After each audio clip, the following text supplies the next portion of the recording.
Well, welcome everybody. I am really so excited to spend time in this incredibly interesting part of the world in Ireland. We couldn't be in a better location and have a better.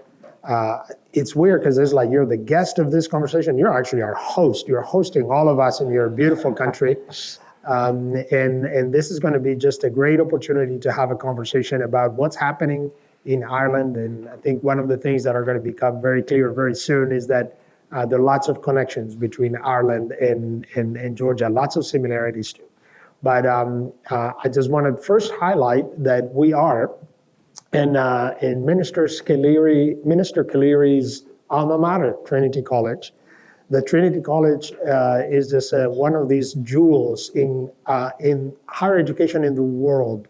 It's the oldest university in Ireland, and together with Oxford and Cambridge, really the sort of the original crown jewels of higher education in Great Britain and Ireland.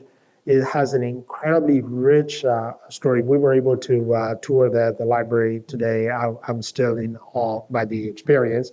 And it has produced unbelievable people, including our very own friend, Minister Calleary, and others. In fact, I realized that Samuel Beckett is also an alum of this distinguished institution. And he has a quote that I think all entrepreneurs should pay attention to. Try again, fail better. So just a sec. Minister Calleary, who has visited us in Atlanta, and he's been a huge supporter of this game of football, which is a perfect excuse to strengthen our relationships. He has an impressive career in government in Ireland. He was Minister for Agriculture and Government Chief Whip in 2020, Deputy Leader of Fianna Fáil. How do you pronounce that? Beautiful. Yeah, perfect. For 2 years, he's been Minister of State of the Department of Enterprise, Trade and Employment with responsibility over labor affairs. And now, of course, his portfolio, which is very relevant for the work that we do at Georgia Tech, his Minister of State of the Department of Finance in the Department of Finance with responsibility. No, that was the prior job. Your portfolio has trade promotion, digital innovation, and company regulation. So we're just delighted to be here. I have a whole bunch of questions, probably more than we have time to address, but it's going to be, as you can see, the Georgia Tech crowd. We're a bunch of nerds. We want to learn. Everywhere we go, we want to learn. You know, these people could be drinking Guinness, which they will do. And instead, they're here in Trinity College trying to learn about what's happening here. So we're all going to be absorbing things from you. Thank you so much for spending time with us. Thank you, and thank you, Angela. You're so very welcome. Everybody from Georgia Tech, you're welcome to Dublin. To you and to Beth, it's lovely to be with you last September in the Bobby Dodds. I have never been in Florida in my life, so I'm Georgia Tech this weekend. I have no idea. But you're welcome. This is such a buzz for Dublin and for Ireland to have this game every year. We had, it's going to be a hell of a buzz, but this is actually the unseen part of it, the chance to have connections like this, to have conversations like this, to build links like this. And slightly cheeky welcoming you to Trinity. It's 30-something years since I was here. It's a very different campus, but the investment that you see here reflects the ambition that Ireland has had in education, in third level education, but also in fourth level during that time. And there is government investment here. There is significant private investment, including from partners in the United States of America on this campus and right across. So you're all very welcome. I hope you have an absolutely brilliant weekend. I don't know what it is about Georgia Tech. When I was over in Atlanta in September, we had a big storm that day. We have a big storm coming in this weekend, so hopefully it'll be gone by game day on Saturday. We wish you every success, not just for Saturday, but for the season ahead. It's hard to believe that we've come a year, and there's going to be a lot of Georgia connections this weekend. We have the Atlanta Chamber in for an event tomorrow. Looking forward to that. We have several companies that are in town as well. We'll be liaising with IDA Ireland, who we'll speak about later. So have a great weekend, have a very social weekend. And I got to say, from my experience in the Bobby Dodd, I don't think any of you qualify as nerds. I saw how you can drink beer and shout for football, but good luck for Saturday. Thank you so much. Thank you. So here's some pieces, some data points to put this comparison between Georgia and Ireland. And so Georgia is about twice the size of Ireland. We're 150,000 square kilometers. In Ireland is about 70,000 square kilometers. And then population-wise, we're also about twice 5 versus 10 million, give or take. But we both have a hell of a St. Patrick's Day parade, by the way. Savannah is world famous. Oh yes, yeah. It's a phenomenal. I don't know if we've taken you there, but I haven't got there yet. It's one of the. We're very unusual here in Ireland. Our national day is St. Patrick's Day, and normally governments tend to stay. In Ireland, we get out around the world, and government ministers, we tend to travel to every part of the world to promote Ireland, to use the day. So I had the privilege this year of being in Argentina, in Chile, and in Peru for St. Patrick's Week. We send normally about 10 ministers to the US, and Savannah is one of the most sought after parades to go to. It doesn't surprise Savannah me. in March versus Ireland in March. Yeah, there's lots of reasons to go there. So absolutely, we'll try to get you there. But here's the difference though, is that if you rewind to the 1970s, 1980s, Ireland was a relatively poor country within the European context, of course. Has high unemployment, relatively low per capita income, high indices of poverty. And some economic miracle happens in the 80s and 90s, where all of a sudden now Ireland has significantly higher GDP per capita than Georgia, and significantly higher GDP per capita than most of the rest of Europe. For people who may not have followed that, called the Celtic Tiger story, give us a little bit of the highlights. What was the secret sauce in that dramatic transformation of the? There's a couple of key points. So obviously we've had our struggles as a country for independence and freedom. That very much sucked up a lot of our energy and a lot of our focus. In the 1960s then, we had a relatively young government at the time. They started to internationalize. That was the first wave at that time of US investment into Ireland. One of the big touch points was in 1968. Up until then, if you wanted to go to secondary education or high school, you generally had a very poor choice, or you had to pay. You had to pay very extravagant fees. So it was out of reach for a lot of people. In 1968, high school education, secondary education was effectively nationalised overnight by Minister Dara Calleary. And that opened up opportunity to people who would not have had that opportunity. So education is key, and is constantly and consistently being the key to our success. 1973, we joined what was then the European Economic Community. And last year, we marked our 50th anniversary in that. That was a massive change, being in the EEC, now the EU. Obviously, the EU has developed from what was a very loose economic alliance into the deep partnerships that we have. And today, we find ourselves in the situation we are the only English-speaking country in the European Union. Wow. Repeat that again. We are the only English-speaking country in the European Union. Not our choice, but the goal was open. We're taking it. And that's going to be very much part of our offer. So right through, we had very challenging economic times in the 80s. In the late 80s, we had to make pretty severe economic cutbacks. In the late 80s, we started investing in infrastructure, developed a financial services centre, which you'll see just over the bridge there. That brought in a new wave of financial industry. We also began the very early stages. 1989 was the year Intel came to Ireland, and we identified at that time through IDA. RDA is the Industrial Development Agency. IDA Ireland is what it's known as. It is the most successful inward investment agency in the world. We are incredibly proud of the work they do to get companies to come in. But most importantly, when they get a company here, they work with that company every single day to make sure that they're working here, they're happy here, that they can grow here. Yes, we have an effective tax regime. We make no apologies for that. We are a small, open country, but that doesn't keep companies here. They don't regrow and reinvent themselves. The first wave of companies that came in the 1960s and in the 70s were doing very basic manufacturing, very basic, making boxes for things to go into. Today, we have cutting edge companies. Like we have 8 of the top 10 information technology companies in Ireland at the moment.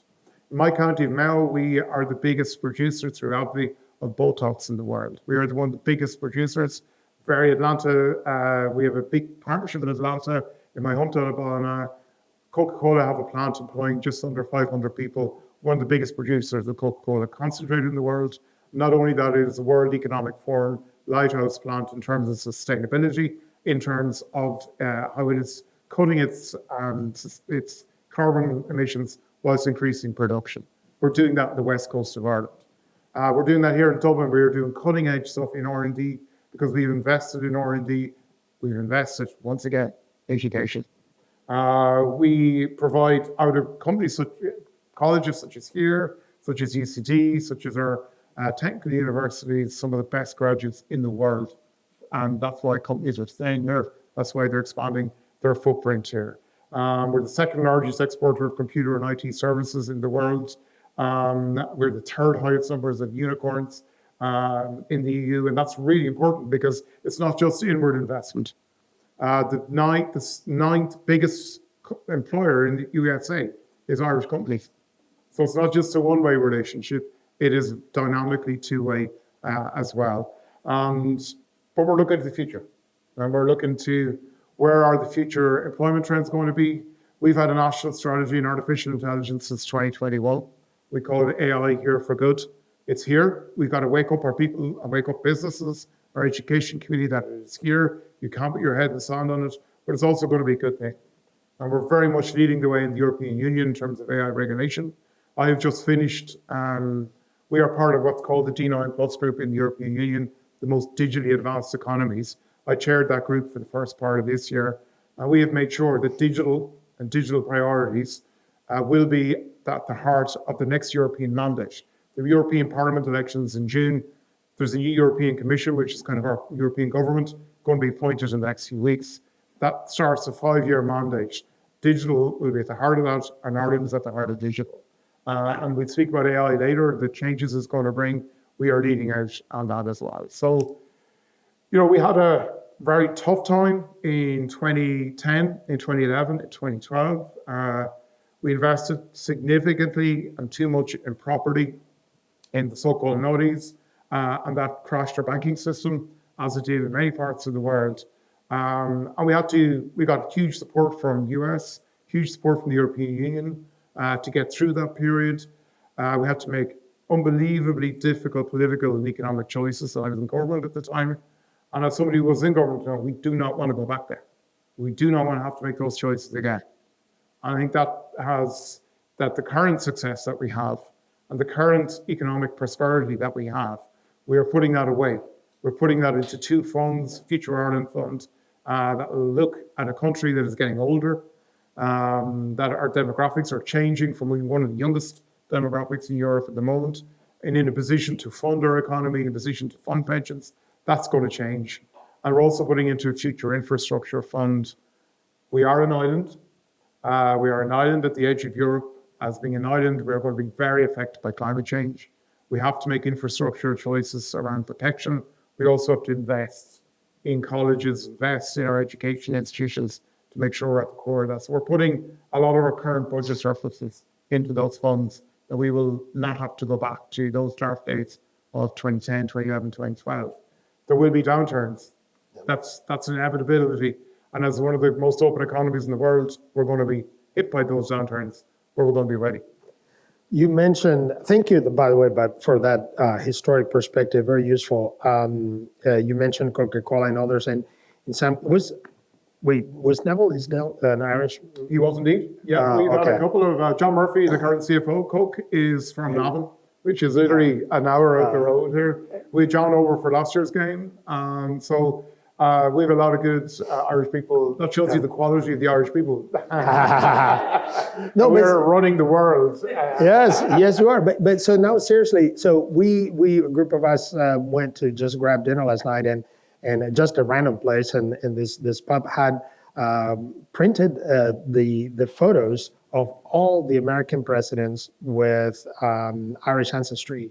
And I was blown away. Then this morning, of course, we saw the Epic Museum that celebrates the journey of immigration, right? One of the most massive flows of people right after the Irish famine in the 19th century, where over 1 million people left the island. I mean, the population very quickly went from about 8 million to just cut in half between people who died, people who immigrated. But how Ireland culturally embraces that diaspora, celebrates the linkages with the US. Has that diaspora been also an asset in the transformation of the Irish economy? Absolutely. I mean, to have those kind of connections that we have, a government, corporate boardrooms that we still have is enormous to us. And I think that we've used it. We've also listened to it. We've sought to include it. Traditionally, maybe not as much as we should have, but certainly in the last 20 years, we've gone out there, as St. Patrick said, we travel, we don't wait for people to come in. I spent quite a lot of my time on the road around the world internationally on trade missions with Irish companies trying to open doors. And what we find is that we can open those doors into bigger companies because there's somebody with an Irish connection. And, 500,000 people in Argentina claim Irish extraction. There's literally the other side of the world. Irish people are in companies, in healthcare institutions, in religious institutions back in the day, and have built powers, built circles of influence that benefit us all today. So immigration has been, a really difficult time for Ireland back. You go back, you literally had parts of the country empty, and it's still very much part of our story. Irish people travel. We invariably travel, USA, Australia, the current phase in Australia. Many has come back with different experiences, different skills. And President Biden, his grandfather comes from my own hometown. He came over here last year, and he came back to Ballina with an amazing occasion. And the presidents that you saw on that wall last night, they're reflective of Irish links at every part, and also in every state, not just in the traditional states, literally right across, every state there's an Irish connection. So when you travel the world, in being maybe the chief sales officer of right now of Ireland, how do you sell Ireland? What's the pitch? Try it on. So we have an amazing, as I said, I get the lucky job. Lots of people do the hard work, and then I just come in and get the credit. IDA Ireland, our diplomatic team, so we have a consul general team in Atlanta who are absolutely phenomenal. We only opened that up in 2010. We've actually invested significantly in opening up diplomatic presences right across the USA. We opened in Miami this year as well, so that'll keep the Florida people happy. And traditionally, we would have been Washington, New York, Boston, the traditional centers. Now we're getting out across it. We're doing that right around the world. What we're saying to you is you have, as I said, one of the highest educated populations in the world. You have an English-speaking country in the European Union. You have access to the European Union. You have an English-speaking country in the European Union that acts as an economic and cultural bridge to the USA in so many ways. I mean, dare I say, what other country would host college football kickoff the weekend before the season starts? Ireland does that. We do that with our heart and a half. Our cultural links, our economic links are strong. Our language links are strong. Have we differences? Absolutely. We do have differences, but every friend does. And we will talk those differences out, and we'll try and come to some sort of understanding of each other's position economically, politically, and culturally. That's the joy of a friendship and the joy of the connection. We are politically stable. We have a pro-enterprise government. We have a government that would sit down with enterprise, hear what the challenges are, and seek to try and act on that. And certainly, working with my colleague, Mr. Peter Burke, our door in the Department of Enterprise is always open to enterprise to hear where they're at and what they need. So that is the pitch. You have one of the most dynamic countries, dynamic economies, most stable economies in the global world, and you're welcome to come here. Well, that's well done. I'm convinced. So We're moving Georgia Tech to Ireland. yeah. Well, what's interesting is some of us actually also do economic development, several people here, and I personally get involved in some of those processes when we're trying to attract companies to Georgia. And our pitch is actually not that different. We're also in fact, we're ranked as the number one business-friendly state in the union.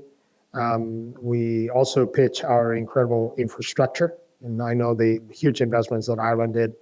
And there was a very smart use of European transfer funds in really lifting up that infrastructure. We talked about our port of Savannah. We talked about the busiest, best airport in the world in Atlanta.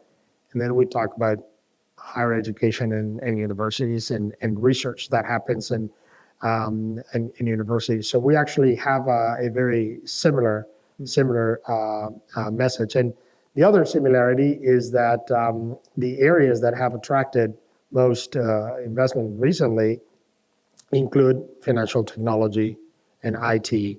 Atlanta very early in its growth process became a financial, clearinghouse, and that developed a whole technology in that area. So there are lots of connections there. Now, early on, I guess in this history, Ireland had some pretty big wins with, I guess, Intel, Microsoft, and Dell, and a whole bunch of other companies that set up shop here. Accenture, I guess, is now globally headquartered here, right? They have one of their HQs here, yep. Yeah.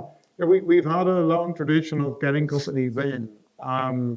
But as I said, it's like what they came to do initially, they're not doing yet. They have gone up their value chain because we have worked with them to provide the graduates, to provide the new that wants to bring them up the food chain. So companies in healthcare, we have some of the major companies in healthcare. Predominantly, we have a healthcare cluster on the west coast of Ireland in particular. They would have come for very basic, as I said, literally making boxes back in the 70s. They are now leading out also cutting edge solutions for healthcare. That's and cool. It is amazing to go and visit them in Medtronic in Galway, Hollister, Malna, Baxter, Abbey, to see what they're doing on cardio, see what they're doing around cancer, all from a West of Ireland base with Irish graduates, but with a mix of international graduates who are drawn to Ireland. Now, is it perfect? No, and we have our challenges. We have challenges in housing, we have challenges in infrastructure. You can't get a train from Dublin Airport into the city centre. That's not good. We're working on that.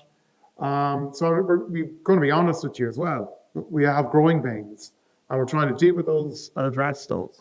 But overall, in terms of what we can do here, companies come for X, and they do X very well. But we always try and encourage them to come and do Y, or to do X squared.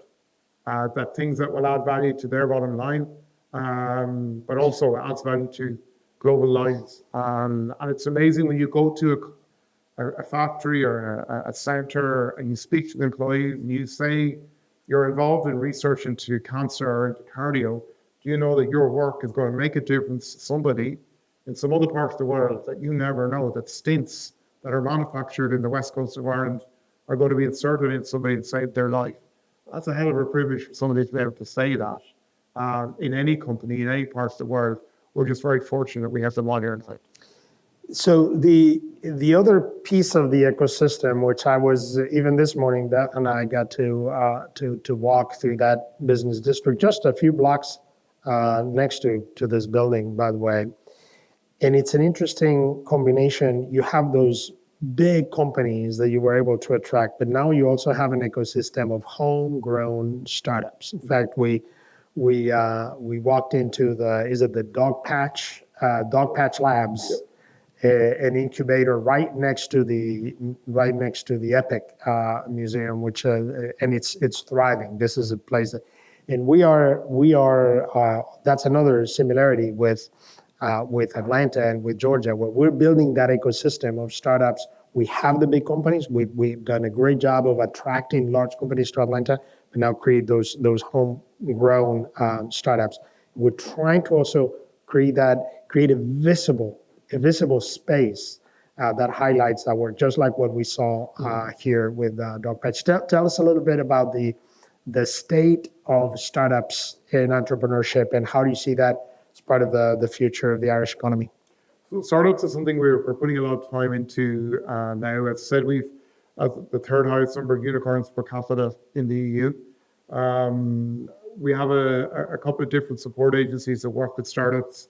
In every county in the country, we've local enterprise offices, the Leo network, that provide for small startups. In this space, we have Enterprise Ireland, who are a sister agency of the IDA, and they work with startups through what we call high potential startups. They invest in them. And Dogpatch is an extraordinary space and an extraordinary story right down on the banks of the Liffey. We're looking to replicate that and grow that. As part of a European project, we have 4 what are known as EDIHs, European Digital Innovation Hubs. 3 of the 4 of those are based in third level institutions. You've got Cedar out in UCD, you've got Data to Sustain, which is based in ATU, the Atlantic University in Sligo, and we've got Entire in UCC. And they work with people within their colleges or in any startup that may have an idea around technology, that they can give them the space on campus, give them the supports on campus, with the support of our Enterprise Ireland to actually grow them within campus. We also have a couple of other things. Some of you tomorrow will be joining me in Stripe. Stripe is one of the biggest payment companies in the world. The 2 guys that run it, one what is called our Young Scientist Competition, which is a competition we run in secondary schools and high schools every year. Last year, the year just gone was the 60th. The final takes place in the first week of January every year. And there's projects, a couple of 100 projects, on everything to do with science, social science projects. AI is the big theme of this year. This company we're going to visit tomorrow, this $1 billion company, plus the guys that set up that won our Young Scientist competition back in 2010, which isn't that long ago. The Collison brothers. We're trying to get that system through our education as well. We just need to do better at that. We're at the end of your school journey. We need to encourage more people to actually go and set up businesses, to go into business as opposed to going to college. Mm-hmm. We need to get better at that. And we do go back to the Beckett quote. We're not great. We need to know to fail in Ireland. Let's start again. We still have a kind of a culture that we need to fail and then learn the lessons and get back on the horse. We need to learn a little bit more about that and be better at that. And we've also made changes, and we're making changes in terms of our taxation to encourage people to invest in startups. That those that have the resources to invest, that those who might traditionally put it in the bank or put it in a pension, that they might look at a startup and say, yeah, I'm going to take a chance and give you your necessary seed capital. We need to encourage people more to do that. We made some changes to our angel investment program last year to do that, and we hopefully will make more of the changes this year. So it's a growing system. We're not completely dependent on our multinational investment. We're very solid and vigorous domestic employment, but we need to encourage it more. We need to grow it more, and most importantly, we need to get it more from our campuses and from our students. I see lots of wheels turning here because we are working on programs specifically in those areas. And in Georgia in general, but at Georgia Tech, we run the state incubator of startups, ATDC. We run on behalf of the state. We have our provost here, was one of the founders of this program, CreateX, which is our flagship startup program. We had student convocation. Actually, the alums will appreciate this story. We had a student convocation, new student convocation this year, over 4,000 students between new students transfers. And the provost asked, how many of you have heard of CreateX? And over half of the hands were raised. Now there are students who come to Georgia Tech because they've heard about CreateX, that they've heard about the possibility that they could create a company, but it takes time to build that culture. We also have a prize, the Inventure Prize. Someone calls it, I don't like this particularly, they call it the American Idol for nerds. It's on TV, on Georgia Public Television shows. It's an amazing show. But the reason why we do that is because we want to make innovation, nerd innovation, technology, science cool.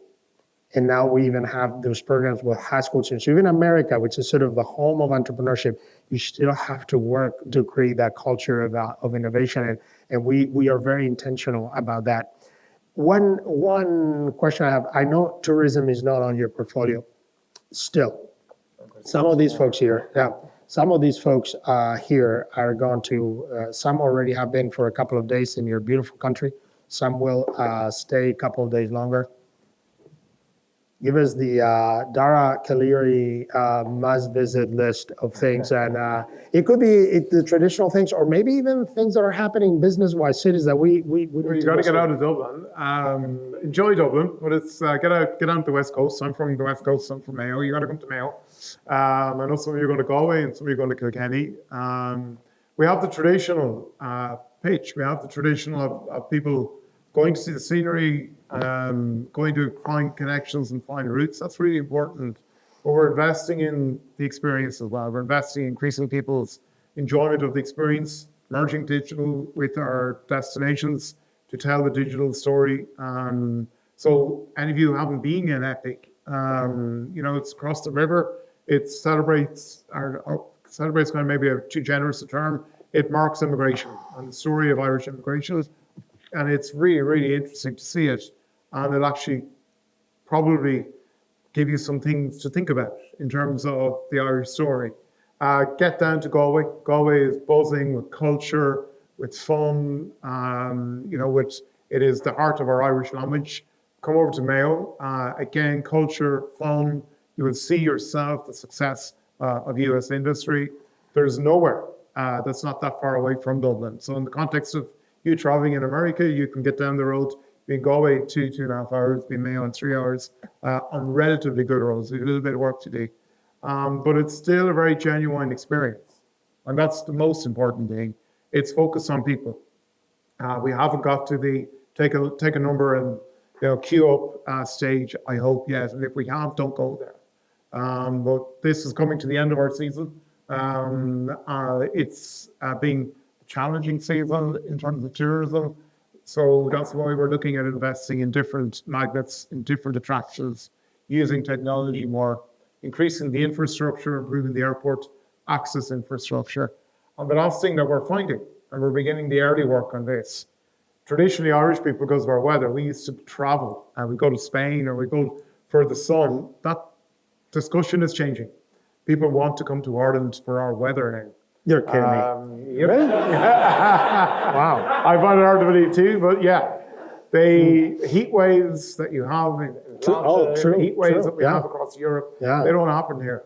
We've actually just had one of the colder summers we've had in some time, one of the wetter summers, which is a direct consequence of climate change. But that is going to, over the course of the next decade, open up opportunities for people to come to Ireland and enjoy our climate, enjoy our own biodiversity, enjoy our own attractions from a nature point of view. So we've got to protect that. We've got to protect our biodiversity. We've got to reverse some of the changes that we've made there and make that a part of our offer as well. That's great. Well, our provost may or may not have taken us to do a little whiskey tasting last night, and one of us may or may not have asked the gentleman who was doing the tasting, what kind of scotch is this? We fixed that. It was this was what a terrific conversation. I know all of us have enjoyed a great deal to get this sort of like briefing on what's happening in Ireland from a high level. I know there are questions and lots of curious minds in the room. So please let us know what you have a question, and maybe I'll repeat the question so we can have it on the tape. Tell us who you are.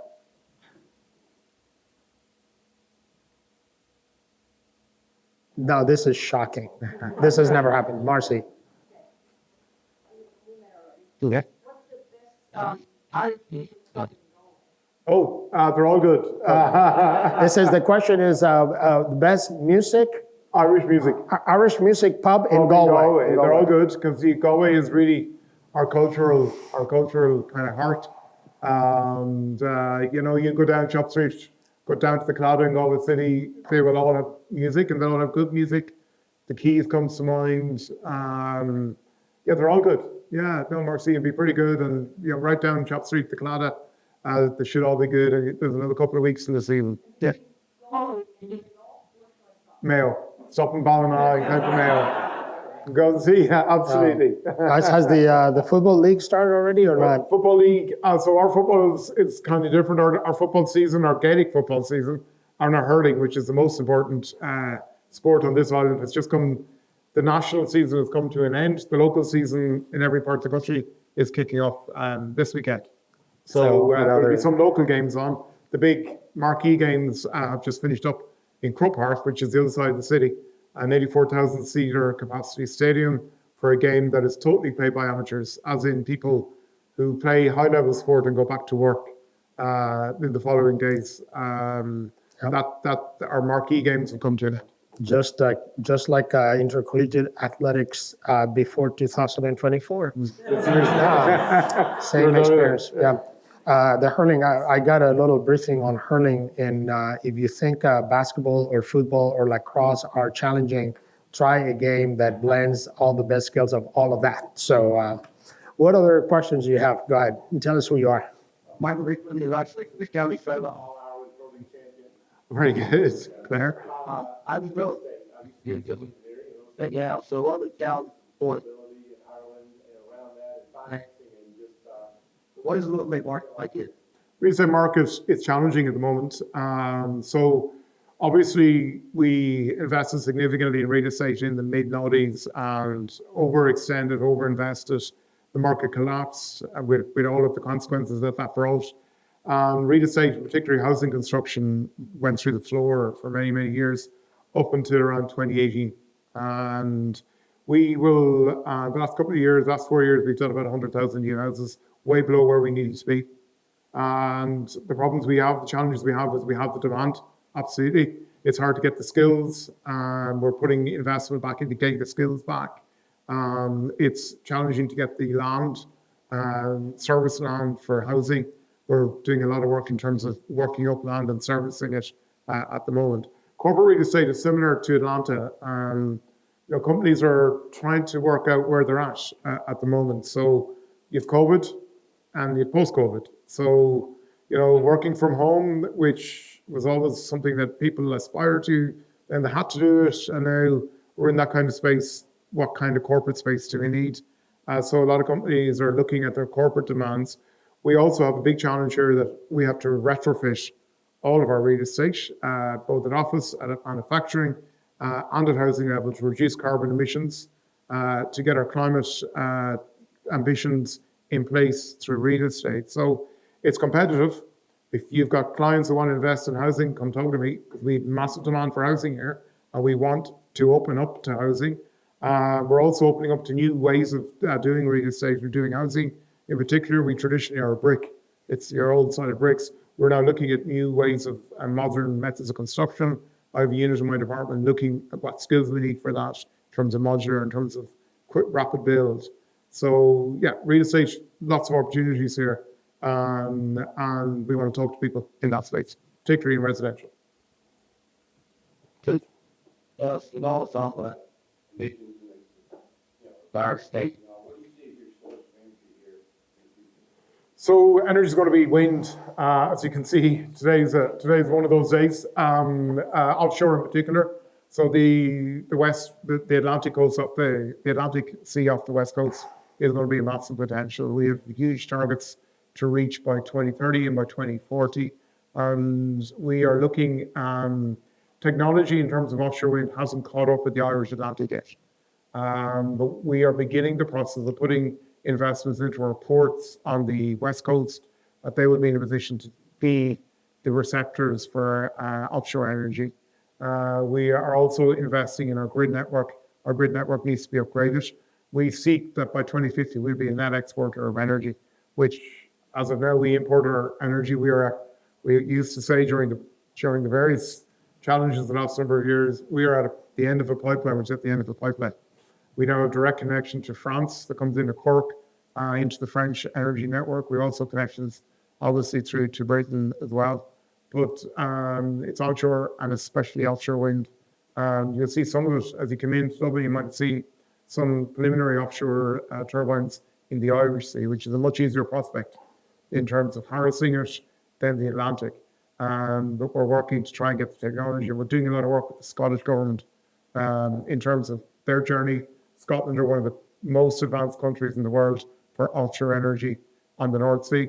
And we had them over here a few weeks ago, sitting down with them to see what they've done planning-wise, infrastructure-wise, grid-wise, skills-wise, and sales-wise to do that. So by the time this game has been played in 2035, you'll be looking at one of the biggest energy powerhouses in the world. That's terrific. Help us understand. Some of us may travel to Belfast, and this is so complicated to me, right? So when the UK and Ireland were both members of the European Union, suddenly you could remove the border. Now you can travel freely from the Republic of Ireland to Northern Ireland. Now the UK is no longer in the European Union. The borders have been re-established, fortunately. So how does that work? So Where's the customs now? Is there a customs between those? That's under your portfolio, so you should know. I'll try and explain 400 years of history in a few minutes. It's so complicated.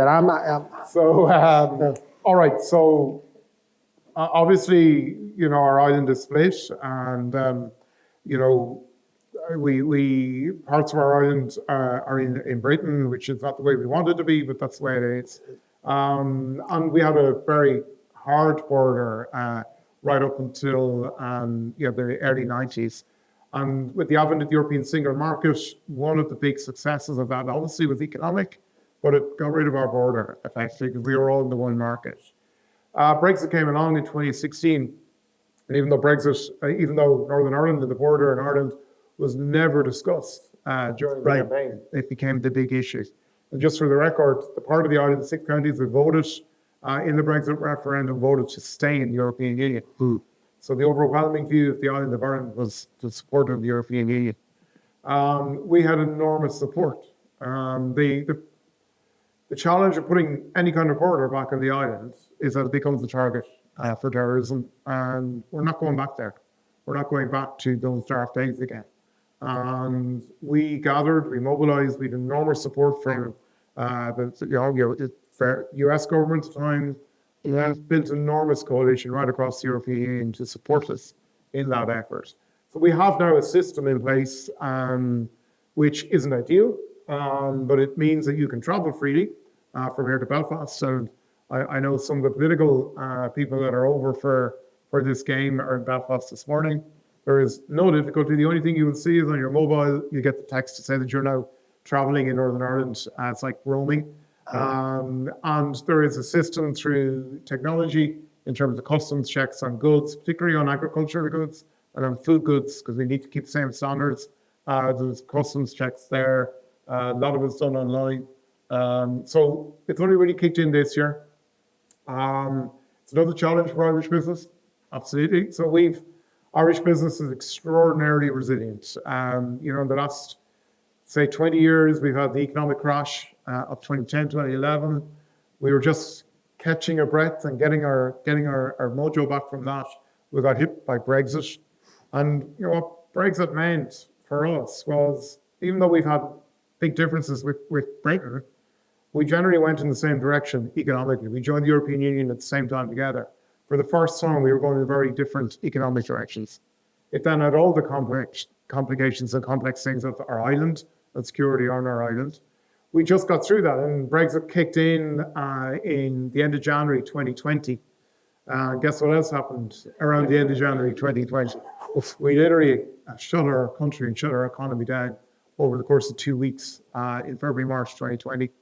We stood in as a government and put in enormous support to sustain employment, to sustain business, to sustain enterprise, to sustain employees during that time.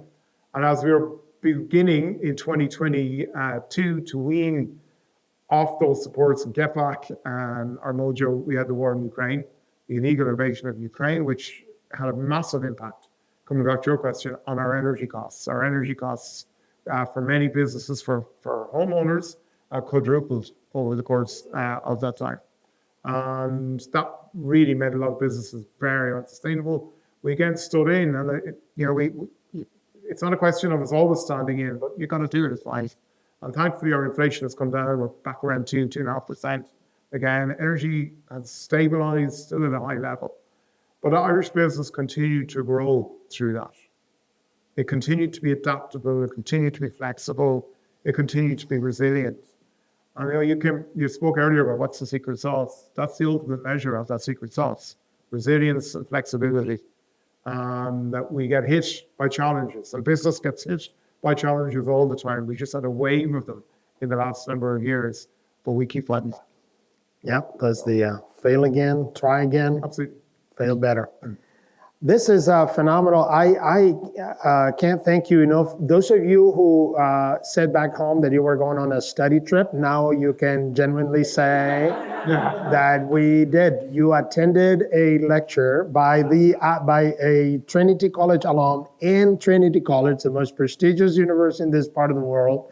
And we could not have hoped for a better briefing about all things in history, politics, economics of this island. I think we all, even those of us who've been here barely 24 hours, have been just felt incredibly welcome and just thrilled and intrigued by what's happening here. On behalf of all of us at Georgia Tech, huge thank you. Thank you, and it's so good to be with you all.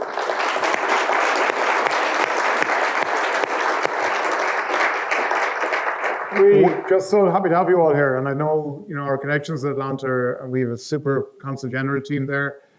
One of my highlights of the trip last year was we went out on the Sunday to one of the parks, beautiful parks, right outside Atlanta, where the local Gaelic Athletic Association were training. It was, I am. And they were training and there was one part of the park was where the GA club, the Gaelic Athletic Association, were, and then there was soccer in every other part of it.